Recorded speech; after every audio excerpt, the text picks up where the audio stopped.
Well, welcome to our panel discussion that we've all been waiting for. Does the God of Christianity exist, and what difference does it make? Sponsored by the Christian Book Expo, which is a company of the Evangelical Christian Publishers Association, and also Christianity Today. I'm Stan Guthrie, Managing Editor, Special Projects for Christianity Today, and author of the book, Missions in the Third Millennium, 21 Key Trends for the 21st Century. I'm also your moderator today. Some of the authors here on this stage will be available immediately afterwards to sign their books, so please do look for them. It's a great opportunity. As a sponsor of the panels at the 2009 Book Expo, CT is pleased to offer you, first, a one-year subscription to Christianity Today, which is the nation's premier evangelical Christian magazine, for only $15. That's a savings of nearly $10 off of our regular $24.95 subscription rate. Second, for those of you who will be going to college or sending a loved one to college, we're offering 2 free years of our Christian College Guide, which is 8 issues in all, nearly a $40 value for free. It has lots of practical advice about choosing, paying for, and adapting to college life, and insights about today's leading Christian colleges. When you came in, you saw a response card on your seat. Just fill it out, and we'll collect it from you in the boxes at the door on your way out at our booth, number 1230, or you can go to our website directly, christianitytoday.com/CBE. We make it easy for you to get the best Christian news and commentary at an unbeatable rate. Thanks. And now, on to our workshop. A little more than 4 decades ago, America was told God is dead. But a funny thing happened on the way to the funeral. The God hypothesis refused to die. And today, strong majorities of Americans continue to believe in God, and there has even been a resurgence of theism in the academy. According to one of our panelists, Dr. William Lane Craig, author of Reasonable Faith, Christian Truth, and Apologetics. Dr. Craig is research professor of philosophy at Talbot School of Theology. Yet the atheists have not taken all this good news, from the Christian perspective at least, lying down. Rebranded as the new atheists, in recent years they have gotten off the mat and come out swinging. And with us today is one of their most accomplished pugilists, Christopher Hitchens, who is a contributing editor for the Atlantic Monthly and Vanity Fair. Christopher is author of God is Not Great, How Religion Poisons Everything. Also with us is Douglas Wilson, co-author with Christopher of the book, Is Christianity Good for the World? Doug is a pastor of Christ Church in Moscow, Idaho, and a senior fellow at the New St. Andrews College. Another of our panelists is Lee Strobel, formerly with the Chicago Tribune. Lee is author of The Case for the Real Jesus, The Case for a Creator, and other bestsellers. Last but certainly not least, Jim Dennison is theologian in residence for the Baptist General Convention of Texas. He is author of the book, Wrestling with God, How Can I Love a God I'm Not Sure I Trust? Please, won't you welcome all of our guests again?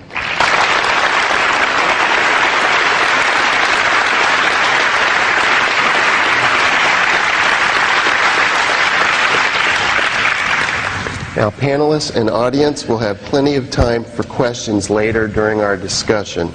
But in this first part of the program, this is where you get to say anything you want. There's only one limit, and that is you have 4 minutes. And so it comes with an important caveat. But I will give you a cue that you have about a minute left. So please do try to stay within the time frame. I'll cue you, and we'll start with Lee Strobel. Go ahead, Lee. Thank you, Stan. There was a time in my life when I would have been an enthusiastic supporter of Mr. Hitchens' positions, since I used to be an atheist. That was until my wife, who was an agnostic, became a follower of Jesus, and I was encouraged to use my legal background and my journalism background to systematically investigate if there was any credibility to the Christian faith. It took me 2 years of my life to do that. And I just want to hit on a couple of things that I learned along the way. First thing I looked at was the scientific evidence pointing toward God. First, from cosmology. Scientists now agree that the universe and time itself began in the Big Bang. That leads to the argument whatever begins to exist has a cause. We know the universe began to exist, therefore the universe has a cause. And as Dr. Craig, who's an expert in this particular matter, has said, we can draw logical inferences from the evidence. And that is that this cause must itself be uncaused, timeless, immaterial, powerful, and personal. Pretty good starting point for a description of God. Then I looked at the physics of the universe. And I found that there are certain aspects of the physics of the universe, things like the force of gravity, the cosmological constant, the strong nuclear force, that are fine-tuned on a razor's edge to allow life to exist in the universe. In fact, they are so finely tuned that to such an incomprehensible degree that I think it makes a naturalistic explanation pretty silly, and it points more powerfully toward the existence of a creator. Then I looked at the evidence of biological information, that inside every cell of every living thing is volumes of biological information. That is in the form of DNA, which spells out the precise assembly instructions for the proteins out of which the organism is made.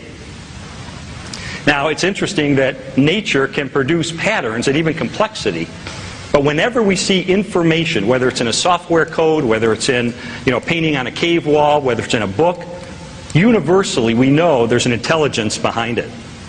I looked at consciousness. Materialists can't account for such things as free will and intentionality. But Christians can, because God is an unembodied mind. And it makes sense that we would have finite minds if we're made in God's image. Finally, I looked at the evidence for Jesus. And I personally found extraordinarily compelling evidence that he, first of all, made the claim that he's divine. And then secondly, he backed up that claim by his resurrection from the dead. I used to think that the resurrection was a mere legend. But there are multiple independent early reports of the death of Jesus Christ, his empty tomb, and his post-mortem appearances. In fact, we have a report in the form of a creed of the early church on the resurrection of Jesus, mentioning specific eyewitnesses, including skeptics, that has been dated back by scholars from a wide range of theological belief, including atheists, to as early as 48 months after the crucifixion of Jesus. And therefore the beliefs that make up that report go back even earlier, virtually to the cross itself. So there's not enough time for legend to have developed. I spent 2 years, I said, investigating this. I finally came to the point where I realized that to maintain my atheism, I would have to believe that nothing produces everything, that non-life produces life, that randomness produces fine-tuning, that chaos produces information, that unconsciousness produces consciousness, and that non-reason produces reason. And frankly, I just didn't have enough faith to continue to believe that.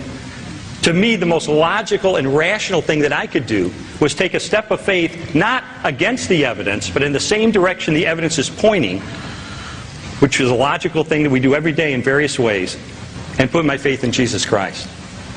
How has that made a difference?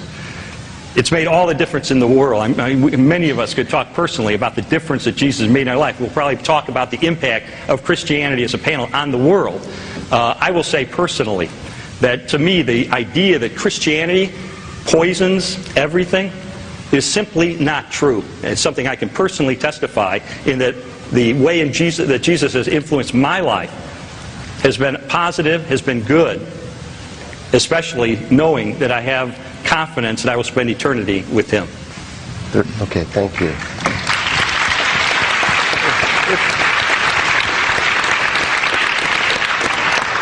I'm going to do something that moderators often do, and that's going to ask you to hold your applause till the end, or otherwise we'll all be applauding the whole time, because we've got a lot of brain power up here. So please just wait. Anyway, all praise belongs to Allah.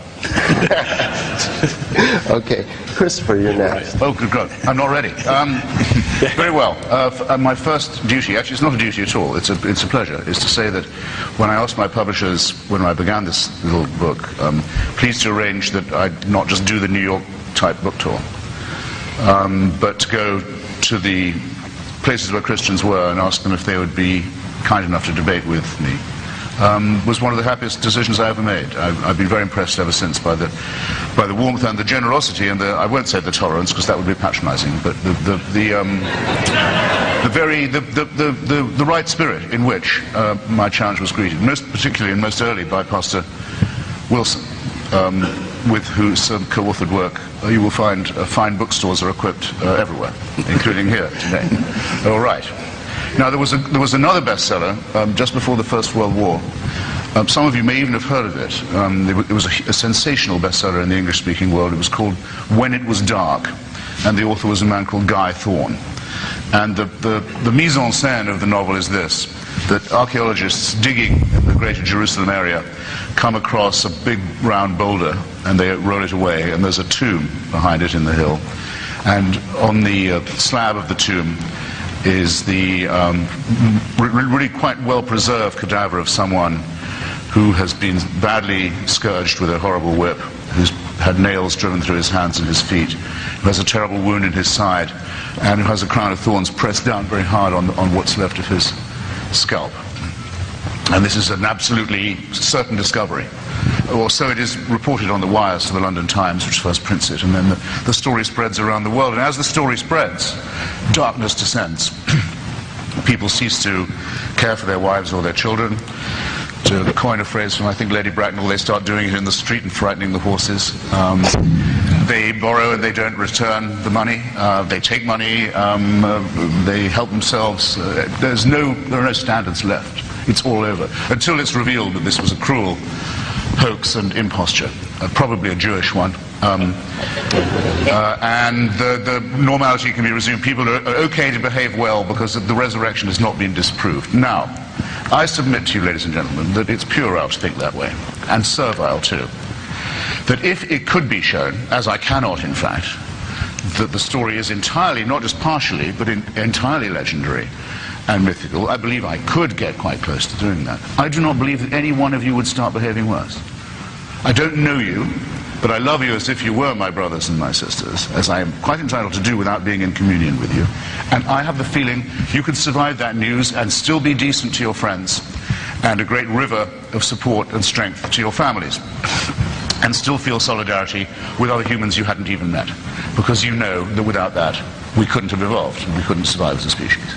And I submit that as a proper basis for ethical study, and in the belief that the proper study of mankind is man. I do think that Jesus was on the mythical verge of where history starts and prehistory ends. There will never be anything like conclusive proof, but I don't mind, because the more that the fabrication is uncovered, and many of the stories about him are known to have been untrue, the more one is impressed by people's wish that it be true at the time. And the more one feels that all this invention and all this fabrication wouldn't have been worth it if there'd never been any such person. Paradoxically, the more effort that goes into the myth, the more you think, well, maybe there was a King Arthur after all, that it isn't just legend. But that this person was the Son of God, and proves it by having a virgin for a mother and by being resurrected, these things are incoherent. Someone could have a virgin for a mother and not be the Son of God. Every prophet, every holy person ever born, right up to and including Kim Jong-il, has had miraculous scenes at the birth, usually involving the unlikelihood that the mother ever had a sexual intercourse. That's commonplace. Resurrections are repeatedly, Douglas sometimes describes them as resuscitations, to distinguish them, because these people go on to die again, but nonetheless 30 seconds. Other people dying is known to have happened in the greater Jerusalem area at that time, or is asserted to do so. It might not prove anything on its own. All right, now I've really got to be quick. Does it do any good? In the last week, the Pope has gone to Africa and said, AIDS may be bad, but condoms might be worse.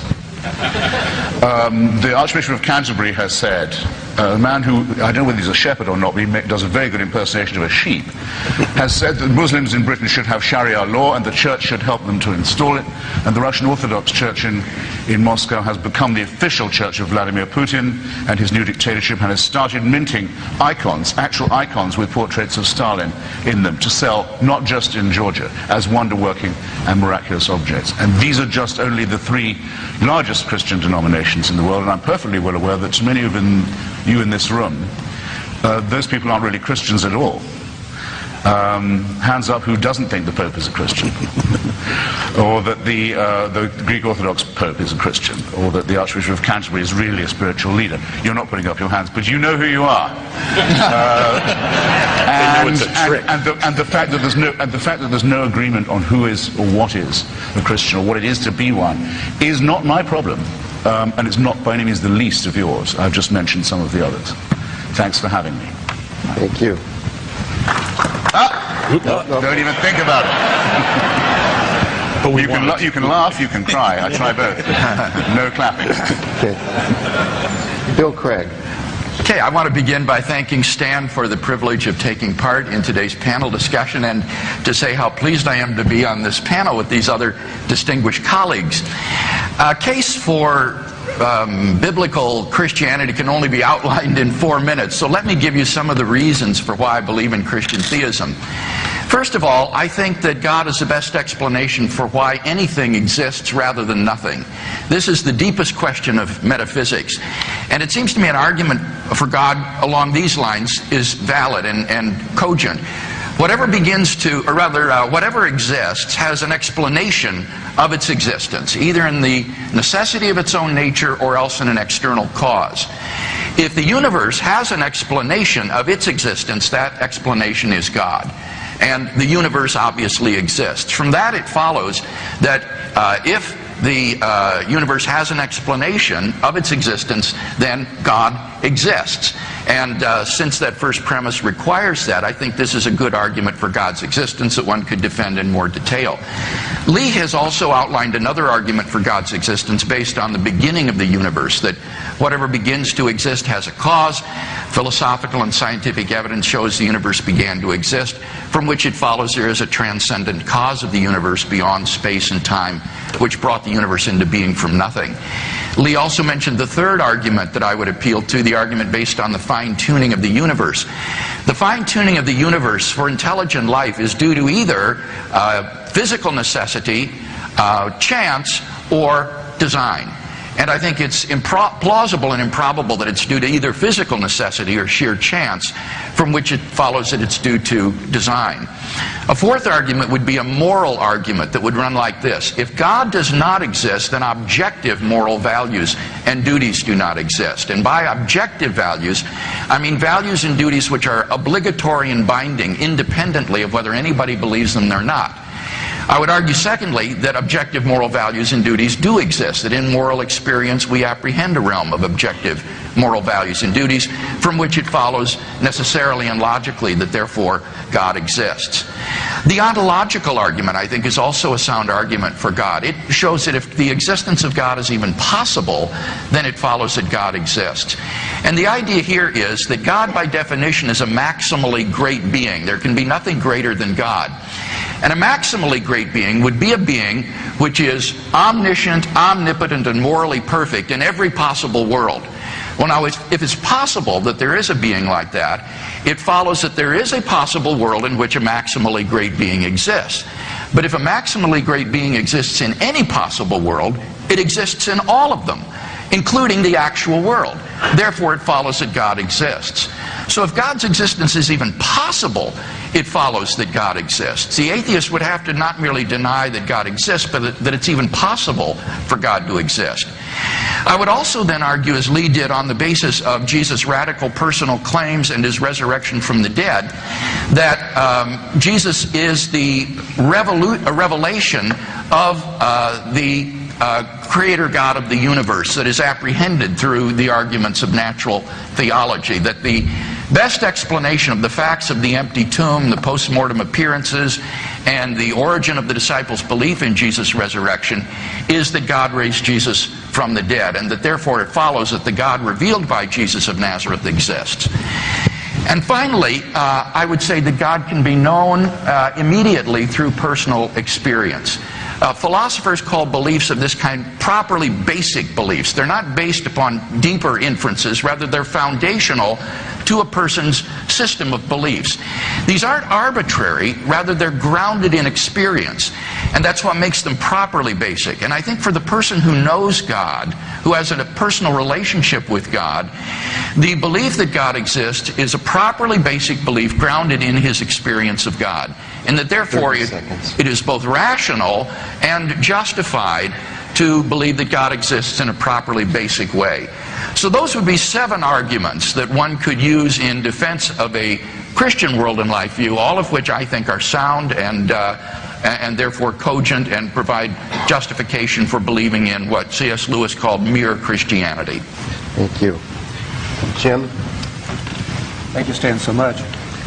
When you walked in today, you thought, well, this would be the highlight of the day. It sounds a bit like a joke. Did you hear the one about 4 apologists and an atheist that gathered at a Christian book expo?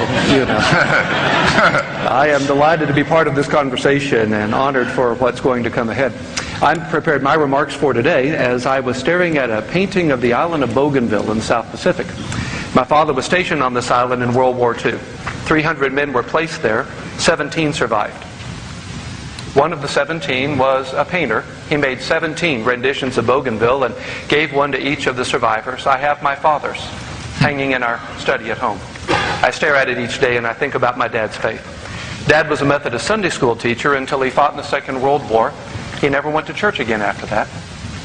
He struggled and questioned the very existence of a God who is all perfect and all powerful and all loving in a world like this. Dad had his first heart attack when I was 2 and died of a heart attack when I was a senior in college and never came to terms with the faith issues of his life. And I grew up with all those questions. I grew up with all those issues inside of me. They led me eventually to a doctorate in apologetics and to teaching apologetic materials on 4 different seminary faculties and to our conversation today. I'm honored to talk with you about my father's issues. They are my issues. I think they are your issues as well.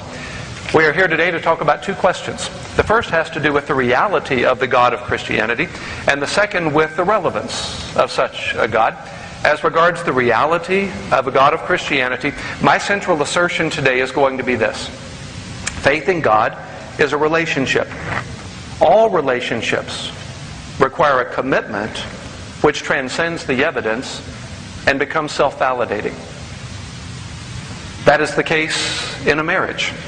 When a person examines evidence but then steps beyond the evidence into a self-validating experience. That's the case in choosing a school or a job or a friendship or any relationship. We examine the evidence, and we'll do a great deal of that today. You've already heard today about cosmological, teleological, moral, ontological arguments for God's existence. We'll talk together today, I would imagine, as regards evidence for the authority and trustworthiness of Scripture and the divinity of Christ. But I'm going to say at the end of the day that faith in God is ultimately a relational decision. A relationship that must, at the end of the day, be experienced. In that regard, I rather envy Mr. Hitchens his task today. I would think that it must in some ways be easier to question the existence of an experience one has not had than it would be to argue for such an experience with a person who is unwilling to do what is necessary to have that experience. At the end of the day, I'm going to be arguing for relationship as the category of faith. As regards the relevance of that relationship, I would make these assertions. First, I would remind us that we're not dealing with religion, per se. Mr. Hitchens has said that religion poisons everything. I would suggest religion has no ontological status. It has no independent reality. There are religions. There is no such thing really as religion. Just as there are leaves, but no such thing really as leaves. To put all religions under one category and castigate religion because of the activities of some religious people seems to me something like condemning medicine because of the practices of some doctors. Again, we're going to talk, I think, about religion in the abstract, but I'm hoping we'll think about relationship. I'm going to assert today that we cannot measure the moral relevance of any religion necessarily by the lifestyle of each of its adherents. There's a causality question. How do we know the degree to which the religion caused the behavior? How do we know the degree to which the behavior is consistent with the moral values of that religion? It's a cause and effect. And then ultimately, I'm going to suggest today that God redeems all that He allows. In that relationship, a personal interaction with the God of the universe has enormous relevance for all of us who live in a chaotic world. God joined us in that world. To paraphrase Irenaeus, God became one of us that we might become one with Him. It's that relationship I'm looking forward to defending today with you. Thank you. Pastor Wilson? Yes. Thank you. It's an honor and pleasure to be invited here. I'm very grateful for this opportunity, so my thanks to the organizers of this event. Those of you who've seen the movie Collision or who see it tonight will see that Christopher and I are in danger of becoming friends if we don't watch it. We'll see what we can do here. That's right. And I would remind Christopher, showing up at events like this, the Scripture says that bad companions corrupt good morals, so you need to be careful. And thanks to you all for coming to this event to watch Christopher Hitchens thrown into a den of lambs.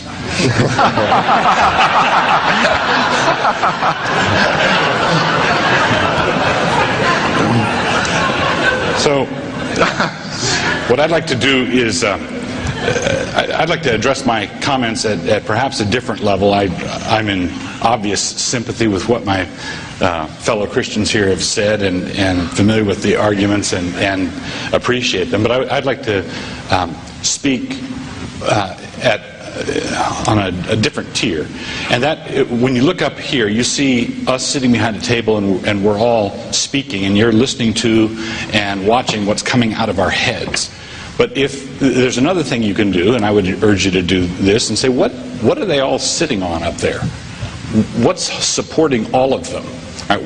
I hear what they're saying, and they say and different things, and they qualify or agree and nuance and so forth, but there are certain fundamental assumptions that all of us share. We're saying different things, but we're all sitting on a chair, we're all on this stage, and we share those things in common. And this is the level I would like to address here in my comments. What kind of universe does it take to support a debate like this? What would the universe have to be like? How would it have to get here in order for this to be a reasonable debate? Christopher thinks the universe is a certain way, and I want to maintain that the way that Christopher thinks the universe is would not generate a debate like this. It would not generate this kind of collision. To illustrate, if you were to take a bottle of Mountain Dew and a bottle of Dr. Pepper, do you want to be the Mountain Dew or the Dr. Pepper? Never touch this stuff. Okay, well, if you took the two bottles of pop and shook them up and put them on the table and they were both fizzing over, it wouldn't occur to you to ask which one was winning the debate. They're not debating, they're just fizzing. They're not debating, it's just matter in motion. They're not debating, it's just a chemical reaction. Well, what does that mean if you're an atheist and you say that all that is, the cosmos, is just matter in motion? It's just stuff moving around. It's this infinite billiard ball table with the balls going in every direction. It's just this complex chemical reaction. Now, we are complex chemical reactions. I think according to Christopher, I think Christian thoughts because that's what these chemicals always do at this temperature and under these conditions. I don't think them because they're true or false. I think them because this is just the way it is. The problem is that that doesn't just apply to me. That applies to him also. So he's making this claim about the way the universe is, but he's not making the claim because it's true. He's making this claim because he's fizzing just like I am. I fizz Christianly, he fizzes atheistically, but we're both fizzing. Neither of us are arguing or debating. In order for a true debate to occur, we have to be made in the image of God. In order for a true exchange of views, we have to have something here in us that goes beyond the matter in motion, that goes beyond our physical construction. Now, this relates to something else. I think this applies to morality. I think it applies to rationality. I think it applies to aesthetics, truth, goodness, and beauty. I think this reduction that I'm proposing is something that makes it impossible for an atheist to mount a case against the Christian faith. That doesn't mean that there is not room for questions. I'm a pastor, and I've brought up kids, and I've taught in Christian classrooms. I would want to distinguish between, however, a doubt and a question. Doubts are those sorts of things that can never be answered in principle. 30 seconds. A doubt cannot be answered. A question can be answered. Why does Paul say this and James say this? Why does one of the synoptic gospels say this and the other synoptic gospel say that? Those are reasonable questions. I want to maintain, however, that Christians don't need to answer anything coming from the atheist quarter, because those are simply doubts, universal doubts. They're not questions, because atheism can't support the kind of universe that is necessary to generate a question. In order to generate a question, you have to know where you are to begin with. God had to put us here. Thank you very much, gentlemen. As moderator, I'm going to take the opportunity to do just a bit of fizzing on my own. And I was at the movie last night, which I found very interesting and informative. And as I got out of there, it just got me to thinking. And I'd like to tell you just a little story, because this question is going to be directed to you, Christopher. Before I came on this business trip to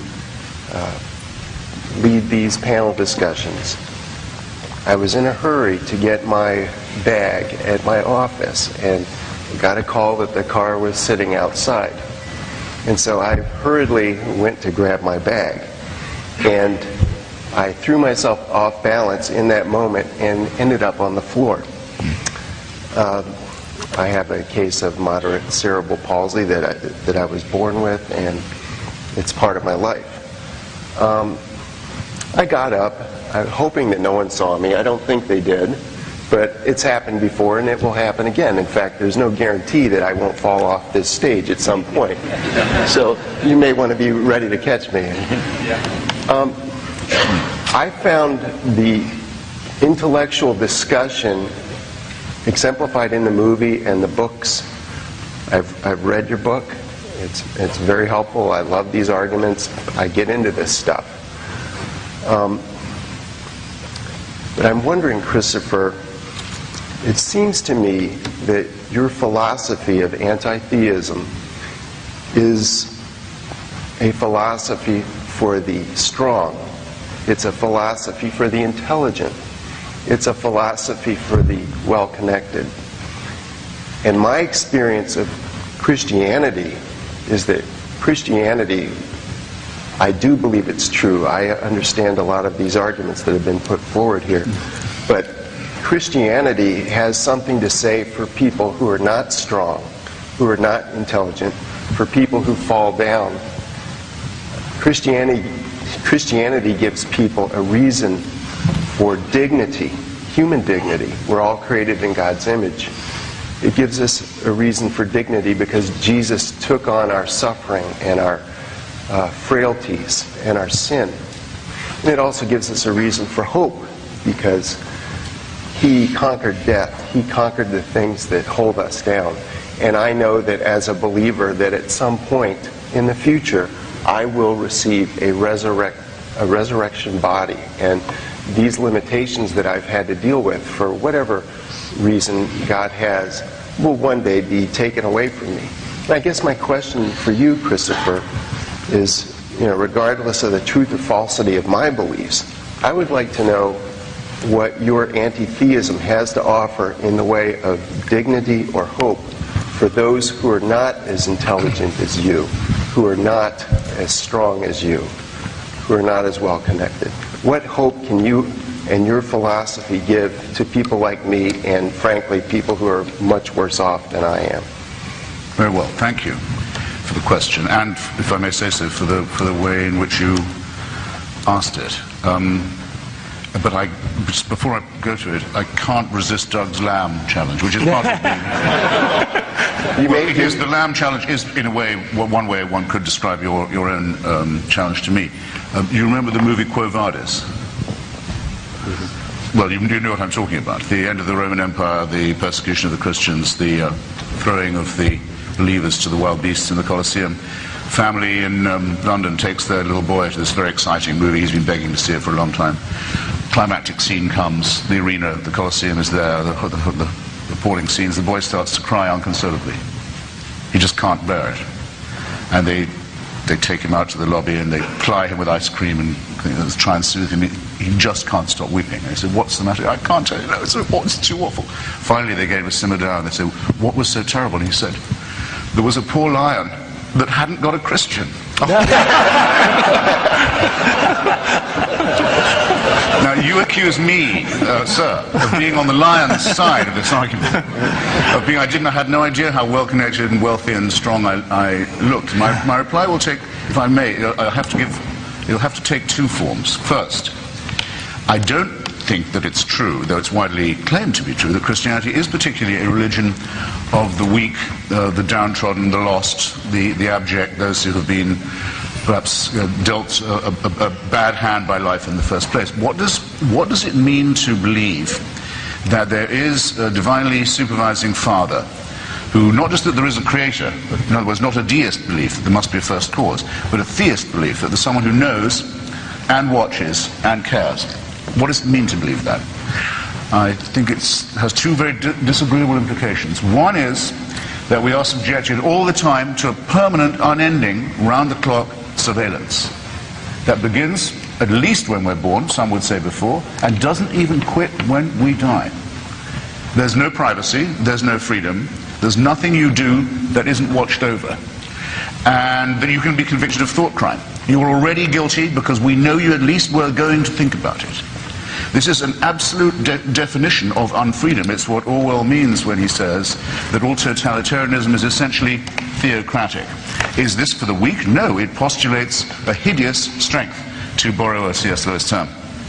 A horrible, unchallengeable despotism that could never be voted out or overthrown or transcended. And a parody, a horrible parody of the idea of fatherhood.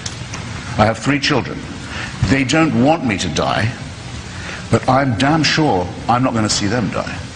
They will be at my funeral. That's my job. This father says, "I'll never get out of the way. You'll be dead and I'll still be here. And I'll sit in judgment on you when you're dead as well. You'll never hear the end of me. You'll never see the back of me." This is a hideous, again, tyrannical parody. And it's not a weak person speaking. It's not the still small voice of compassion. It's the utter arrogance of absolute power. All right, I hope if I haven't made that plain this time, I won't be able to improve on that as my view as we go on. That's what I believe. Now let's take a case of someone who's been dealt a bad hand. What about Fräulein Freisel in Austria, whose father, unwilling to get out of the way, kept her in a dungeon where she didn't see daylight for 24 years and came down most nights to rape and to sodomize her, often in front of the children who were the victims of the previous attacks and offenses. And it's only purely by accident that Herr Freisel is now in custody. And it's a shame that he's 76, because his life imprisonment isn't going to feel enough like that to him. I want you to just take a moment, since we're so interested in the downtrodden and the helpless. Imagine how she must have begged him. Imagine how she must have pleaded. Imagine for how long. Imagine how she must have prayed every day, how she must have beseeched heaven. Imagine, for 24 years, and no answer at all. Nothing. Imagine how those children must have felt. Imagine what they felt when they saw one of their number, the dead twin, being borne away from neglect on top of everything else. Now, you say that's all right that she went through that, because she'll get a better deal in another life? I have to ask you, if you can be morally or ethically serious and postulate such a question. No, that had to happen, and heaven did watch it with indifference, because it knows that score will later on be settled. So it was well worth her going through it. She'll have a better time next time. I don't see how you can look anyone in the face, or live with yourself, and say anything so hideously, wickedly immoral as that, or even imply it. There, that's my answer. Well, I will say just for myself, and then I'll throw it open to the panel, that I have never heard a Christian say anything remotely similar to that. That is a caricature. And excuse me, you just said you'll get a better body having suffered with this one. I hate to put it like this, but it's your own phrasing. She's going to get what in exchange for 24 years of dungeonhood, rape, sodomy, and incest that, according to you, heaven watched? Because That was part of heaven's plan too. How are you one? I have to ask you this. How do you know that? What do you know that I don't, that allows you to say that heaven does this? Second, how can you possibly say it's moral? She lives in a universe that I believe in which she has justice coming. If she's living in your universe, there's no justice ever. That's the issue. In John Lennon's song, imagine there's no heaven, no hell below us, above us, only sky. Above this poor unfortunate woman. In your world, only sky. In your world, a heaven that says this is okay. And a heaven that says, hold on, justice is coming. Every tear will be wiped dry. Every wrong will be put right. Everything will be straightened out. Trust me, it will be reconciled. It will be put right. So we're in a position... You would have told her that. So we're in a position... Well, I'm a pastor, and I've had to deal with people who've been through some pretty hard providences. And the question that has been raised is the perennial one. People suffer. People do horrendous things to each other. But I'm living in a world where I can condemn it and say, hold on, patience, confidence, faith, it will be put right. You're saying it will never be put right, and that cuts the nerve of being able to say there's anything wrong with it now. And I must interject, if I could. My question was, what hope and dignity do your philosophy offer to people who are suffering? What you're saying is not an answer to that question. Look, being an atheist is only to say that one doesn't believe there is a supernatural dimension to the cosmos or to human existence. It doesn't commit you to any one moral or political or ethical or ideological view. It just says, let's suppose, what seems likeliest, there isn't a supernatural intervening power. It does involve, one of the reasons I think it may have a very slight moral edge, however, is that it does involve accepting conclusions that may be unwelcome. Okay? I don't particularly want my own death to be succeeded by annihilation and my return to atoms. It's not what I wish for myself, but I'm not going to say I don't believe it because I don't like it, because that would be babyish, wouldn't it? Nobody argues like that. There's such a thing as evidence as well. If the evidence is that there is a sky full of divinity over Auschwitz, as Douglas believes, then I think it's legitimate to ask, what is that sky thinking when it's looking down on Auschwitz? May we inquire? That's before I ask, how does Doug know this? My sky disapproves. Yes. Your sky doesn't care. But the disapproval doesn't seem to have carried very much weight. Your sky over Auschwitz doesn't care. So the question then arises, why do you care? Well, at least it doesn't watch. No, why do you care? No, at least, excuse me, your sky watches with folded arms. And possibly with pleasure. We don't know what it's... How can we know? Who in this room is going to claim to know what God is thinking and feeling? So what is do you have the nerve to do this? I bet you don't. What does your sky think? Well, I say there's only sky. Right. We have to be brothers one with another. Why? We have to fight this off. We have to outlearn the precepts of racism. We have to, for our own survival. We have to, for our children's sake. We have quite enough motive, without resort to the supernatural, to say why we nominate certain things as wicked and inhuman, and know what we mean when we say these things. But your sky looks at Auschwitz and says, I wonder how it's going on today. That raises at least the possibility that the sky likes what it sees. You can't know that they're not enjoying it. Except God gave us a book. Hey, Herr Kreisel, why don't you go downstairs and do it to her again? We'll watch that. Would you watch that? I'm asking you. Well, why are you saying it's ethical to postulate that somebody does? I think you're making a good point here, and Christopher, in the sense that Christians, I'll just speak for Christians in the limited experience I have with Christians who are suffering.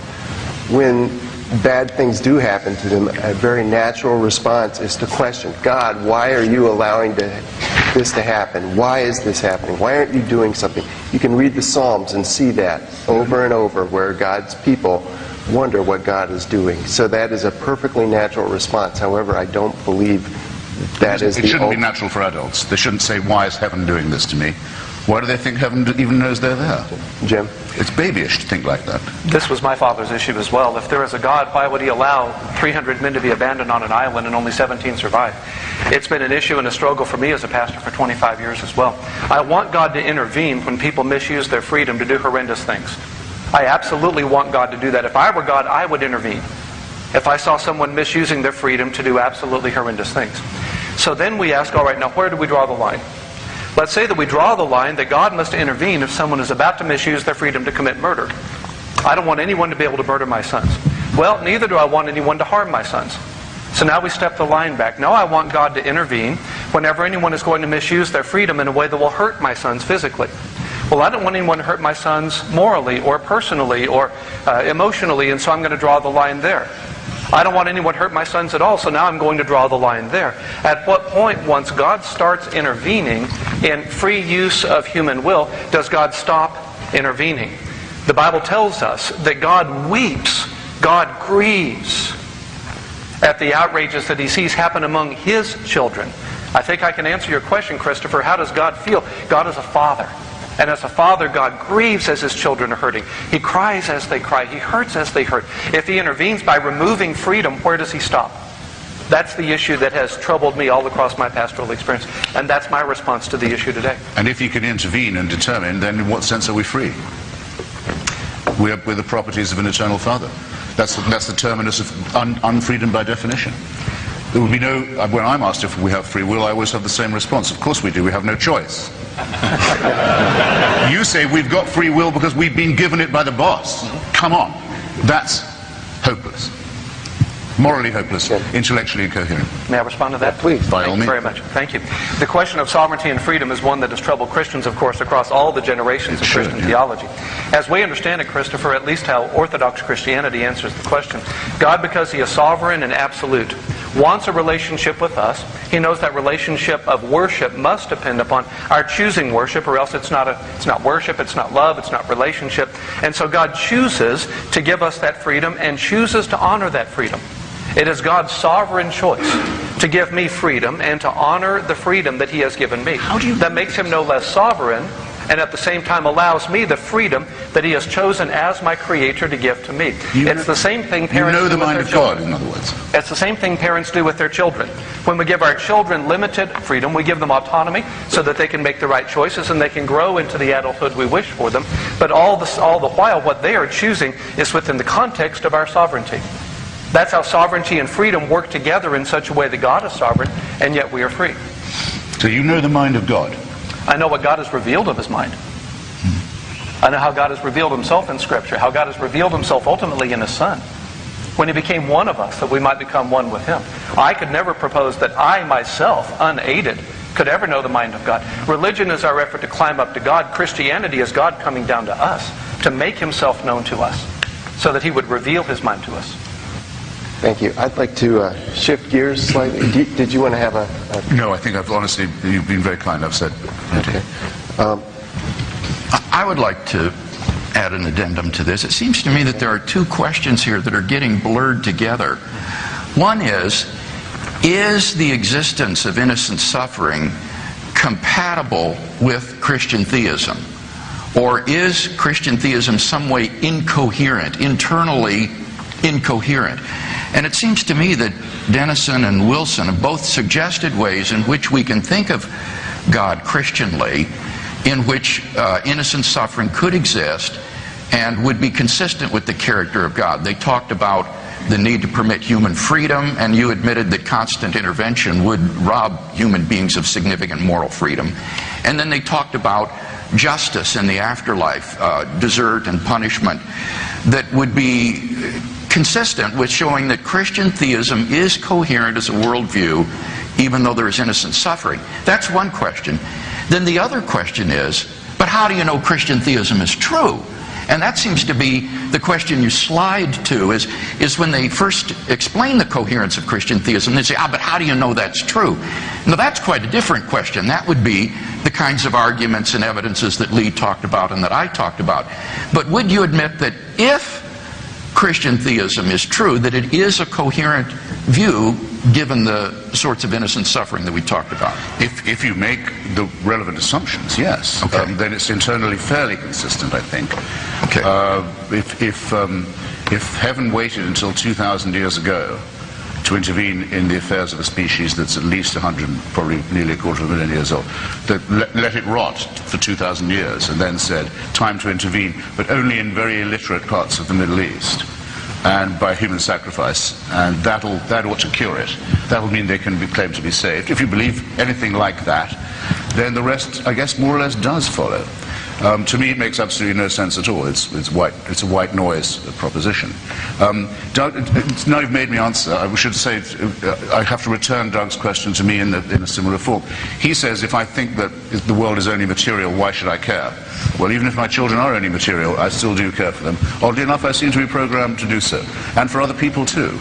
I don't feel any need to justify myself on this point. It is a fact. We would be moral if there were no God. So you think that your care for your children is on the level of fizzing? We could and would be. No, I don't. You call it fizzing, not me. But if it's the case that... You said you were programmed. I seem hardwired might be good. By whom? Who hardwired you? Who knows? Doesn't Christianity offer an explanation? The same as hardwires the orangutan in the California Zoo who picked up the baby that fell into the pit and walked it over to its mother who was weeping and banging her head against the bars. You're right. A lot of animals have solidarity. They form families, they look out for each other, they have kinship ties, they laugh, they cry. They don't laugh that much, they don't weep that much, but they have emotions. They don't do this by any recourse to a celestial dictatorship. They don't have to grovel to a Kindle song in the sky who won't go away. They can be moral without that, in other words. My submission is very simple. Don't make a mystery where none exists. We can be moral without the supernatural. You say we can't be moral without the supernatural. That makes us slaves. You're using the word moral to simply speak of behavior set A. So there are innate, mothers caring for their young and herd instinct and that sort of thing. You're describing behavior set A. But we also have innate impulses that make us want to go to war with rival tribes, take people out who annoy us. That's behavior set B. Now, also in the image of God, presumably. No, you've got to answer this question. Okay. Behavior set A and behavior set B. Morality is that which decides between those two behavior sets. Now, you can't say that's innate, because the innate nature of human beings is what gives us the problem. Innate human nature gives us altruistic behavior. Innate human behavior gives us genocidal behavior. It gives us both. Now, you can't appeal to some innate thing that will tell us that this one's moral and that one's not. No. But there's nothing in human behavior that would surprise you if you thought of humans as a primate species who were half a chromosome away from being chimpanzees, with war, rape, various kinds of stupidity, cruelty, waste, and so forth. But why do you call one of them moral? You say these primates are made in the image of God, whichever it is they do. Now, here's my question. Well, here are two of them. The one I was going to ask you. If you say to me, my materialism gives me no reason to care about anybody, why does your belief that ultimate justice will be delivered by heaven make you care about slavery or the emancipation of the luckless Fraulein Freisel from her dungeon? It will be taken care of. There is, in the end, no tear that won't be dried. Why would you care about the suffering of humanity in that case? It's just as immoral a proposition if you examine it. The way I've put it, ladies and gentlemen, and I feel you've been very generous in letting me speak, so I want to wrap with this, and for now, leave you with these questions.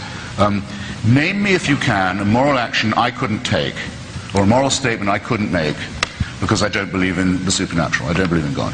You have to be able to do that, it seems to me, to body forth the claim that ethics and morals are founded in religion. And then there's a corollary question. Can any of you think of a wicked action undertaken, or a wicked thing said by someone because they were a person of faith? I think you've already thought of one. The female genital mutilation community, for example, is more or less exclusively religious. Actually, the whole genital mutilation community is religious.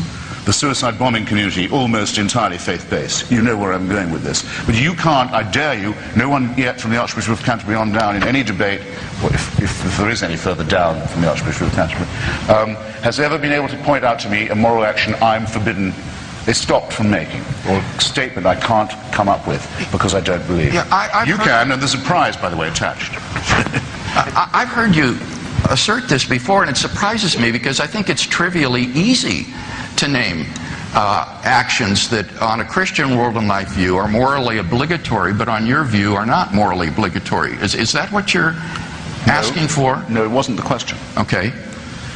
I mean, a Christian is morally obliged to what? Tithe. That would be an example. Pastor, he's a pastor. Yes, but I don't think it's moral to give money to a church.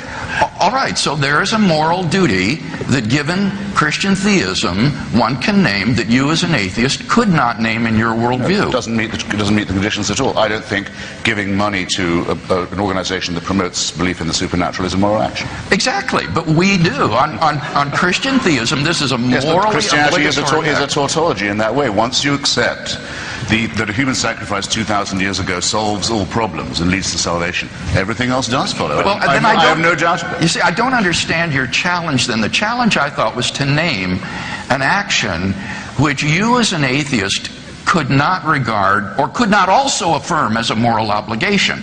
And as I say, it seems it's trivially easy to think of lots of actions, if Christian theism is true, that are morally obligatory that you as an atheist could not affirm, because on your worldview they wouldn't be moral obligations. Tithing, evangelism, worship. Yeah, let's avoid the tautology that lurks here. Someone wrote to me saying, here's something you couldn't do. You couldn't say, Father, forgive them, for they know not what they do. Well, no, I couldn't, but you all know the reason I can't do that. Because not everyone can. Only one person, indeed, has ever claimed in that way to be the Son of God and be in a position to forgive anyone and make good on it. So, that is an emulation I couldn't make even if I wanted to. And by the way, I'm not a great believer in forgiveness. And besides, Christopher, giving money to religious organizations is an innate human activity. Sure is. Jim, no, I think my question still stands. So does the latter one. Why don't you quickly wrap this up, and then we'll move to another topic. I'll try quickly. Thank you. He had two assertions. One was that he can think of a great number of things which religious people do which are immoral and therefore castigate all religion. That's back to the point I tried to make earlier. To castigate all religion because of the activity of a radical Muslim suicide bomber is like castigating all of medicine because of the activities of a particular doctor, or to castigate all science because of eugenics. No. To put them all in the same category and to call them all religion, I would absolutely reject the decision made by a suicide bomber who is himself promoting some kind of radical Islam. That doesn't mean that his decision impinges on the morality of my religious behavior. As regards your first assertion, it seems that what we're looking for is something you and I would both agree are moral, which you therefore would not do and I therefore would do. If you and I both agree that that behavior is moral, then it is incumbent upon you to do that as a moral thing. The question has to do with the definition, not with the motivation, it seems to me. A doctor conducting eugenic experiments without anesthetic on twins will not be able to point to the passage in the Hippocratic Oath that allows him to do it. He won't be able to say he's doing it in the name of medicine. It won't even be a perversion of medicine. A suicide bomber acting in the name of his prophet and his God can find authority all throughout the Quran for what he's doing, and always does. You couldn't have come up with a less persuasive analogy. The Hippocratic Oath is not a sacred document. Who cares? Nor is the Quran.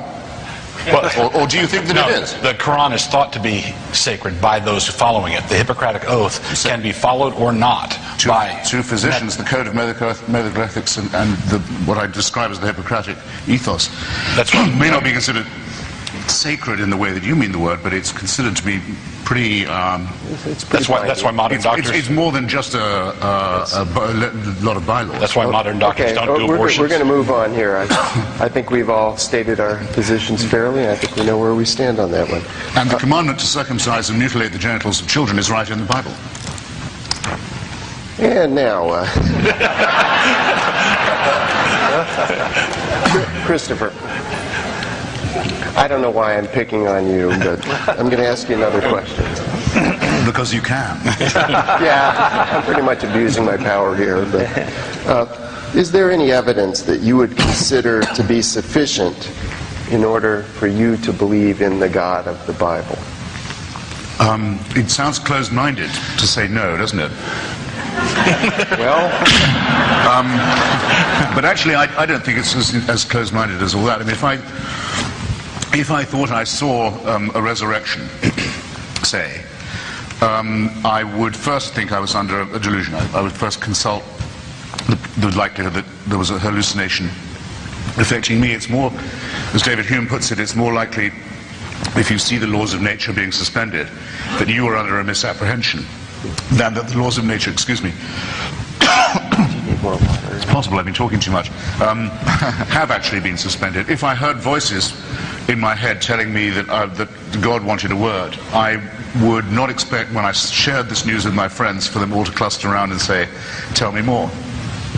When you meet that person on the bus, as we've all done, what do? Do you edge away from them or towards them, say? I'd have to be persuaded that for the first, let's say the species is 100,000 years old. As I said before, that for the first 98,000 years of our existence, heaven just watched us die largely of our teeth or in childbirth, suffering in ignorance, terrified of volcanoes, meteors, horrible wars over territory, food, all of this, millions of people just dying in panic and unhappiness and ignorance and fear. And only 2,000 years ago decides to intervene. I don't think I could ever be brought to believe anything like that. Okay. That's an honest answer. And I couldn't be brought to believe that there's such a thing as vicarious redemption. Which I think is an immoral doctrine. I could pay your debt, Douglas, if you got into trouble. I'd happily do it. And some people have even been willing to serve other people's terms in prison. But I can't say, I'll take your sins on me. I can't say you can throw your responsibilities onto me and they'll be washed away. That would be asking you to enter into a very immoral agreement. Lee, would you care to respond to that last point? Well, you know, raising the issue, he's got a lozenge here. Oh, thank you very much, yes. You all right? Yeah, I'm good. Only God is. We'll be the judge of that. Should we open this up for prayer? Better than saying I'm fine. Okay, Lee. When you say that when you encounter supposed resurrection, you would your inclination would be say this is a delusion, that it can't be true. Yeah. That well, I think if the claim was that Jesus somehow rose from the dead naturalistically, then absolutely, I would agree with you.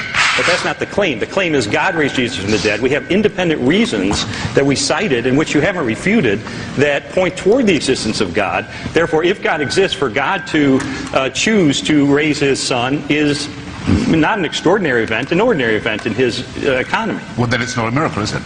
Well, you define it as you will. In God's economy, if he's capable of doing it, then he's capable of doing it. So it really is an anti-supernatural presupposition that rules it out at the outset. It's sort of like, I'm going to rule out the possibility of supernatural. Now give me your evidence for God. Then why does he cry over his creatures, as was just said, and weep over their shortcomings and transgressions and hideousness, when it's just as natural to him as breathing to create these imperfect animals who are bound to sin and bound to fail and bound to get angry and bound to be greedy and nasty and selfish, because that's the way they've been made. How moral is it to say you're created sick and then commanded on pain of horrible torture to cure yourself? Well, I think what Dr. Craig was saying earlier is true, which is that there is no logical contradiction ultimately in saying that suffering exists and God exists. That we've already covered that ground on how God can allow that to happen. As long as you don't mind being a plaything in somebody else's game. A loved son by a God. I've made you. You're full of sickness and there's no health in you. You're wicked. You're selfish. You're brutal. You're cruel to one another. You're going to get punished for this. Really punished. So you've been made. You've been born ill. Now the order comes: get cured. Get well. That's an order. What is this? It's worse than any known form of human totalitarianism. There's nothing accomplished by whitewashing them or explaining them away. Sometimes non-believers go too far and make accusations that are not well grounded. They make the crimes worse than they actually were. But wherever the crimes really did exist, I think we should own it, accept it. And with this proviso, we can accept it as a sin, as a crime against God, as something that's fundamentally unjust, because we have a standard of justice. Because I'm a Christian, I have a standard that I can fail to meet. Because I'm a Christian, I have a standard that I do fail to meet, that I fall short of. And I acknowledge my sinfulness when I do, and I see the same thing in the Christian world. There's a standard there. What I don't comprehend is how an atheist would look at the Crusades or the Inquisition as anything other than another chapter in this gaudy, meaningless show. Right? Stuff happens. You've got this parade of foolishness that we call human history. Some of it religious, some of it, if you're going to burn a heretic at the stake for not crossing his doctrinal T's or dotting his doctrinal I's, you might as well wear a robe and a funny hat and have a good time. Why not? There is no justice ahead of us. So I would want to turn it around and say, look, all the charges that you can bring against the Christian faith, Christopher can bring quite a few, and I as a pastor could bring quite a few. All those charges, when they really do fall short of God's standard, I want to accept it and say, yes, we are sinners, we need redemption, we need forgiveness, and yes, and we've got to repent, we've got to put this right, we've got to do better. But then I would turn it around. We can say that was a sin. You can't. Right? The atheist has nothing no basis for objecting to behavior, any kind of behavior, throughout history, in the past or in the future. Now, Christopher has gone back to what he would like for his own sons, these sort of instinctive things. But why would you care what happened to the Amalekites? Why would you care what happened in Spain during the Inquisition? Why would you care about what's going to happen 500 years from now? That doesn't, there's no traction.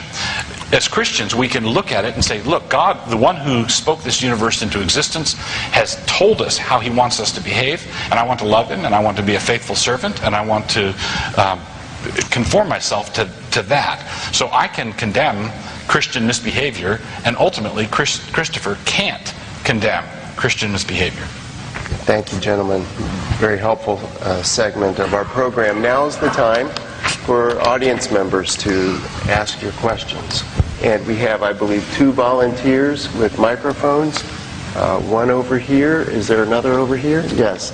So stand up, let the microphone volunteer know that you'd like to ask a question, and ask it briefly, courteously, and to any members of the panel here, and we'll try to answer. And we're going to go for about a half hour with audience questions. Thank you.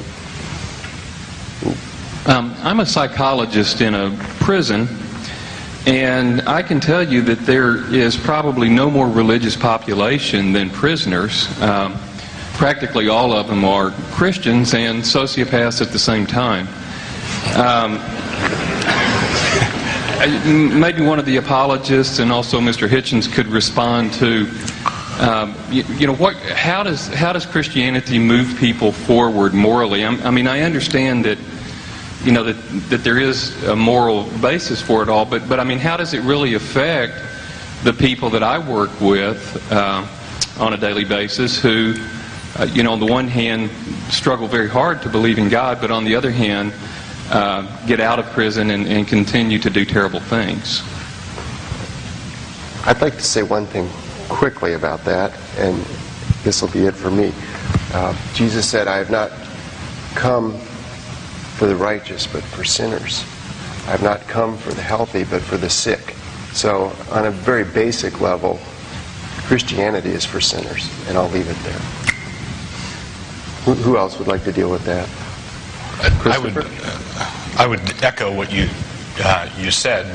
When you establish a church and you start preaching the gospel and you're preaching forgiveness and that sort of thing, who's going to come? The people who are going to come are the people who know that they have a problem. They know they need help, and oftentimes their knowledge of how much help they need is not up to the level of knowing enough how to change it. So I've spent many hours with many people in pastoral counseling trying to fix really deep-rooted problems that you wouldn't find in the average Kiwanis group. Right? You find some of them, but not of the same. Not that they'd admit. Not that they admit, or that they'd seek help for. And I think there's a higher level of it in the church. Because what are we saying? We're saying come to Christ and deal with your issues. Yeah. Well, you're going to get people with issues. I sure do. Christopher? I would say cheer up. Because very soon there'll be a much larger Muslim population, as there is now in Europe and increasingly in the United States, and they'll be given, as they are already being given, Wahhabi Qurans produced in Saudi Arabia, which preach violence against Christians, Jews and atheists. So they only get me twice, I think, out of that. And that'll be all done in the name of the faith-based initiative. And that'll be swell. And then that's only talking about the prison system. Wait till you go to the lunatic asylums and see how many atheists you find there. Most of these people think that the serial killing was mandated by God, because after all, they were only killing prostitutes and scarlet women, for example. And there was absolutely, they were mandated by heaven to be doing it. And either that or they think they are God. In Jerusalem, the Israeli police have a name for it. They have a special ward, in fact. It's called the Jerusalem Syndrome. People who come to Jerusalem because they've been driven mad by religion. And they think that they'll find a solution by going there. It's a very common delusion. I just wish people wouldn't confuse it with revelation. Okay, next question. This is for Mr. Hitchens. First of all, just say thank you for the courage it takes to do this. I know it's a big... Oh, please. We're pretty rough, aren't we? Yeah, it's been... We've touched on this somewhat, and especially in the moral issue. But my question to Mr. Hitchens would be, do you believe in a transcendent, universal laws, whether they be logic, morality, whatever? And if you do, how do you account for those in a purely naturalistic universe? Well, I don't think moral laws are as common and, what shall we say, irrefragable as, say, the laws of formal logic or mathematics or astronomy. No. But it is the fact that a certain common moral code does seem to be innate to the species. For example, if you take the so-called golden rule, which is differently phrased, but it essentially means don't do to another person what would be repulsive if done to yourself. There's an element of tautology in it, but it works as a kind of injunction. Well, it certainly was uttered by Rabbi Hillel, a Babylonian rabbi, and it seems to be phrased in the Analects of Confucius as well. In other words, it appears to be common to anyone who's thought about the good or how to lead the good life. And that seems to be enough for me. I mean, I think one of the dangers of, if you'll excuse me, for those of you here who are Christian who say, I wouldn't know any of this if I wasn't Christian, is it runs the very dangerous risk of saying that common knowledge of the moral properties of behavior in humanity are exclusive only to those who confess one faith. That would, it seem to me, be an immoral position to take on its face. Now, it seems to me that you're running together again two quite distinct issues. One is the issue in what we call moral ontology. That would be, what is the basis in reality for objective morals and duties? The other is moral epistemology, which is how we come to know moral duties and values. And the claim here is not that we need to know or have belief in God in order to discover what objective morals and values there are. As a Christian, one could be open to any manner of methods of coming to know moral values and duties. The issue is the ontological question, what is the basis in reality for the existence of objective moral values and duties? And I think a number of people on the panel have suggested, and you yourself seem to admit, that there really isn't a sort of transcendent basis for these moral values and duties, that these are just the spin-offs of socio-biological evolution. And if you were to rerun the film of evolution backwards and then start it anew, a very different sort of creature might have emerged from the evolutionary process with quite a different set of values. And so therefore, for us to claim that our values are objectively true and binding is to be guilty of speciesism, a sort of bias in favor of your own species. And so it does seem that there's a lack or an absence of a foundation for moral objectivity on the naturalistic view. But you set a trap of your own making there. The human primate is both a lot more moral and able to apprehend moral issues, moral questions, and in behavior a great deal more immoral than any other species. And we bear, as Charles Darwin says, we bear inevitably the stamp of our lowly origin. It's very clear who our cousins and our close relatives are. We are animals. But if morality is just a function of whatever it is we happen to be doing, evolutionarily speaking, then that doesn't make any sense to even use the word morality or immorality. It's just what we're doing. No, well, let's say if you wanted a working definition of the moral or the good, it would have to includes some element of what we call the golden rule. In other words, caring for other people, not just because you want them to care for you, but because there's pleasure in caring for them available for you too. Why does it have to include that? Well, it happens to be anything else, as you say, would be reductionist, would be functionalist only, which is a rather arid way of addressing questions of nobility, honor, obligation, and the most mysterious of all the words, agape, love. We can't prove the existence of love, but you sure can't disprove it either. And you can't imagine a world where the word didn't have a meaning and people looked at you blankly. But none of this requires the supernatural. There's the numinous, and you've mentioned, sir, the transcendent. These are dimensions of our own imagination and our own cortex. Well, if that's true, like that our susceptibility to music, for instance. But it doesn't require. There's all the difference in the world between the numinous and the transcendent and the supernatural, especially the supervising, superintending, intervening bossmanship of a divine, unchangeable authority. But if there is no transcendent, then these are just the accidental byproducts of the socio-biological evolutionary process. I insist there is a transcendent and a numinous. You insist? I've just been making that very distinction. I'm sorry if I... No, I thought you said there was no... No, I expressed myself poorly. I appeal to I put myself in the safekeeping of the audience. Did I or did I not just say that the struggle is to realize that while there is a transcendent and a numinous available to us through our imaginations. I would give the examples of love, susceptibility to music, landscape, poetry, architecture, and so forth. There is no need for this to become a supernatural, especially not a supernatural that contains a hidden but unalterable, supervising, superintending, intervening dictator. Let's have one brief reply to that, and then we'll get to another I hope question. the distinction is plain here. What's a transcendent? Thank you.